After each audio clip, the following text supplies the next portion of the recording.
नमस्कार, प्रादेशिक समाचार के साथ मैं समीर बाखला। पहले मुख्य समाचार। राज्य भर में आज हर्ष और उल्लास के साथ मनाया जा रहा है रंगों का त्योहार होली। राजधानी रांची समेत राज्य के सभी जिलों में होली का उत्साह चरम पर। कर्मचारी भविष्य निधि संगठन ईपीएफओ ने इस साल जनवरी में जोड़े 16,02,000 कर्मचारी। इस साल लगभग 8,08,000 नए सदस्यों का नामांकन। धनबाद स्थित आईआईटी आईएसएम के शोध से दक्ष होगा भारतीय मानक ब्यूरो। शैक्षणिक परिसर में बन रही प्रयोगशाला जांचेगी उत्पादों की गुणवत्ता।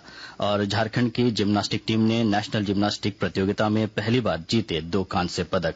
और अब समाचार विस्तार से। राजधानी रांची समेत राज्य भर में आज होली का उल्लास चरम पर है। धनबाद, जमशेदपुर और बोकारो समेत अन्य जिलों में होली का त्योहार धूमधाम से मनाया जा रहा है। चारों ओर होली की धूम के बीच परंपरागत उल्लास के साथ लोग इस पर्व को मना रहे हैं। होली के अवसर पर राज्यपाल सीपी राधाकृष्णन और मुख्यमंत्री चंपाई सोरेन ने जनता को बधाई और शुभकामनाएं दी हैं। इधर राष्ट्रपति द्रौपदी मुर्मू और प्रधानमंत्री नरेंद्र मोदी ने भी होली की पूर्व संध्या पर कल लोगों को शुभकामनाएं दी। राष्ट्रपति ने अपने संदेश में कहा है कि होली के रंग देश की विविधता के प्रतीक हैं और यह त्योहार प्रेम, एकजुटता और भाईचारे को बढ़ावा देता है। उपराष्ट्रपति जगदीप धनखड़ ने कहा कि रंगों का यह त्योहार प्रत्येक व्यक्ति को प्यार के बंधन में बंधने और बसंत के स्वागत का संदेश देता है। प्रधानमंत्री नरेंद्र मोदी ने आशा व्यक्त की है कि होली लोगों के जीवन में नई ऊर्जा और उत्साह का संचार करेगी। कर्मचारी भविष्य निधि संगठन ईपीएफओ ने इस साल जनवरी महीने में 16,02,000 कर्मचारी जोड़े हैं। ईपीएफओ के अंतरिम वेतन विवरण के अनुसार इस साल जनवरी में लगभग 8,08,000 नए सदस्यों का नामांकन किया गया है। केंद्रीय श्रम मंत्रालय के एक बयान में कहा कि विवरण में यह भी पता चलता है कि इस अवधि के दौरान कुल नए सदस्यों में से 18 से 25 वर्ष की उम्र के लोगों की संख्या 56% है और संगठित कार्यबल में शामिल होने वाले अधिकांश व्यक्ति युवा हैं, जिन्हें पहली बार नौकरी मिली है। विश्लेषण से पता चलता है कि 8,08,000 नए सदस्यों में से लगभग 2,05,000 नई महिला कर्मचारी हैं।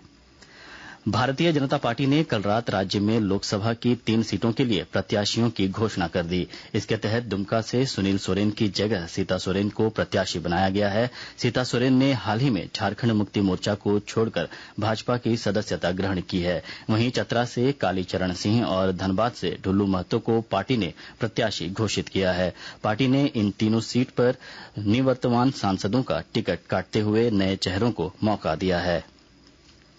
धनबाद स्थित आईआईटी आईएसएम अब उत्पादों के मानकीकरण में भी अपनी भूमिका निभाएगा। इसके लिए राष्ट्रीय महत्व का यह संस्थान भारतीय मानक ब्यूरो के साथ मिलकर काम करेगा।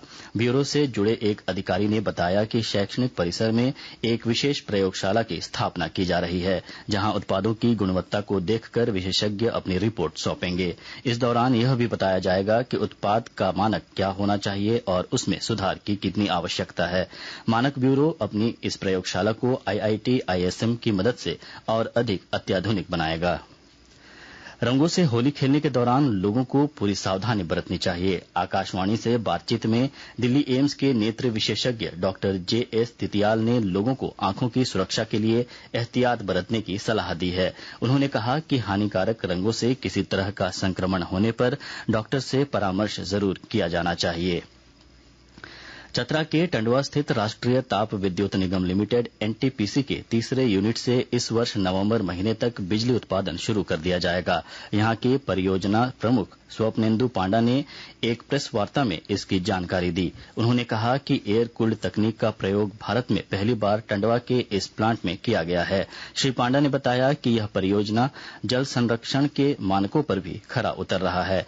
1980 मेगावाट की क्षमता वाली इस परियोजना पर अब तक 15,281 करोड़ रुपए खर्च हो चुके हैं।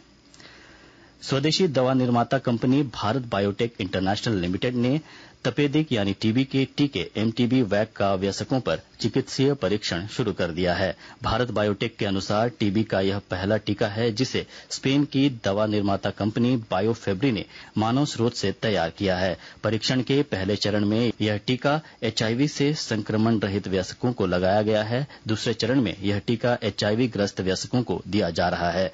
इस परीक्षण का उद्देश्य यह निर्धारित करना है कि यह टीका लोगों के लिए सुरक्षित है अथवा नहीं।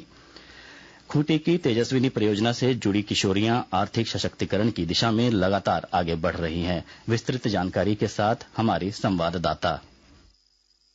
खूंटी की तेजस्विनी परियोजना से जुड़ी किशोरियां आर्थिक सशक्तिकरण की दिशा में लगातार आगे बढ़ रही हैं। किशोरियों को प्रशिक्षण देकर होली के लिए इस्तेमाल की जाने वाली हर्बल रंगों का निर्माण कराया गया है। हर्बल अबीर गुलाल बनाकर तेजस्विनी की किशोरियों ने अपने मोहल्ले में ही हर्बल रंगों की बिक्री की। लाल, गुलाबी, पीले रंग के गुलाल की अच्छी डिमांड रही। साथ ही पलाश के फूलों से ग्रामीण इलाके की किशोरियों ने होली का रंग तैयार किया। इन्हीं फूलों को चुनकर तेजस्विनी की किशोरियों ने हर्बल रंग तैयार किया और गांव तथा मोहल्लों में कम मूल्य पर इसकी अच्छी बिक्री की गई। तेजस्विनी की किशोरियां लगातार छोटे छोटे आर्थिक गतिविधियों से अपनी आर्थिक स्थिति बेहतर बनाने में जुटी हैं। ज्योत्सना शीला, आकाशवाणी समाचार, खूंटी। आकाशवाणी के ताजा तरीन समाचारों के लिए आप हमारी वेबसाइट newsonair.gov.in पर लॉग ऑन कर सकते हैं। ताजा समाचार X handle @AIR news alerts और Facebook page All India Radio news पर भी उपलब्ध हैं। आप प्रादेशिक समाचार एकांश के एक्स हैंडल @AIR न्यूज_रांची और फेसबुक, इंस्टाग्राम पेज तथा YouTube channel AIR news Ranchi पर भी हमारे बुलेटिन सुन सकते हैं। प्रादेशिक समाचार आप आकाशवाणी रांची से सुन रहे हैं। लोकसभा चुनाव को निष्पक्ष और शांतिपूर्ण संपन्न कराने के लिए रांची जिला प्रशासन ने अपनी तैयारियां पूरी कर ली है। चुनाव के दौरान किसी तरह का व्यवधान न हो, इसके लिए लाइसेंस युक्त हथियार रखने वालों से उनके हथियार वापस लेने की प्रक्रिया शुरू कर दी गई है। जिला प्रशासन के निर्देश पर थाना स्तर से सभी लाइसेंसधारियों को हथियार जमा करने का निर्देश दिया गया है। सुरक्षा बलों ने पश्चिमी सिंहभूम जिले के टोंटो थाना क्षेत्र से 2 नक्सलियों को गिरफ्तार किया है। जिले के पुलिस अधीक्षक आशुतोष शेखर ने बताया कि इनके पास से लेवी के 10,50,000 रुपए नकद सहित कई अन्य सामान बरामद किए गए हैं। मौसम विभाग ने राजधानी रांची और राज्य के अन्य हिस्सों में आज बारिश होने की संभावना जताई है। मौसम केंद्र का अनुमान है कि आज रांची के अलावा संताल परगना, कोल्हान और मध्य झारखंड के क्षेत्रों में हल्के से मध्यम दर्जे की बारिश हो सकती है। इस दौरान गर्जन और वज्रपात का भी अंदेशा है। मौसम केंद्र ने कहा है कि कल से 30 मार्च तक मौसम शुष्क और आसमान साफ रहेगा। झारखंड के जिम्नास्टिक टीम ने राष्ट्रीय प्रतियोगिता में पहली बार 2 कांस्य पदक अपने नाम किया है। जिम्नास्टिक फेडरेशन ऑफ इंडिया की ओर से 22 मार्च से जम्मू में नेशनल जिम्नास्टिक प्रतियोगिता का आयोजन किया गया था, जिसमें झारखंड की टीम के खिलाड़ियों ने शानदार प्रदर्शन करते हुए 2 कांस्य पदक जीता। टेबल टेनिस टूर्नामेंट में भारत की श्रीजा अकुला ने लेबनान में कल WTT फीडर बेरूट 2 2024 में महिला सिंगल्स का खिताब जीत लिया है। दुनिया की 47वें नंबर की खिलाड़ी अकुला ने लग्जमबर्ग की सारा दे नूटे को हराकर अपने करियर का दूसरा WTT सिंगल्स खिताब जीता।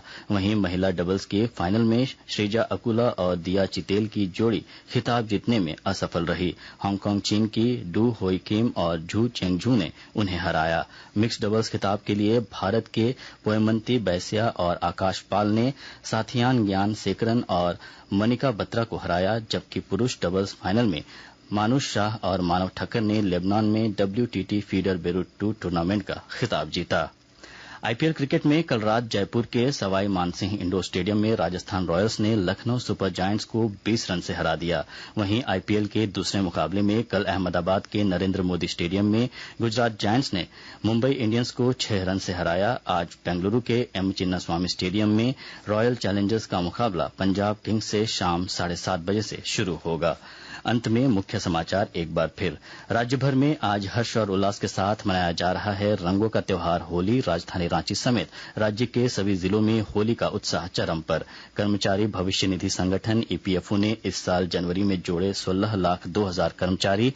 इस साल लगभग 8,08,000 नए सदस्यों का नामांकन। धनबाद स्थित IIT ISM के शोध से दक्ष होगा भारतीय मानक ब्यूरो। शैक्षणिक परिसर में बन रही प्रयोगशाला जांचेगी उत्पादों की गुणवत्ता। और झारखंड की जिम्नास्टिक टीम ने नेशनल जिम्नास्टिक प्रतियोगिता में पहली बार जीते 2 कांस्य पदक। इसके साथ ही आकाशवाणी रांची से प्रादेशिक समाचार का ये बुलेटिन समाप्त हुआ। नमस्कार।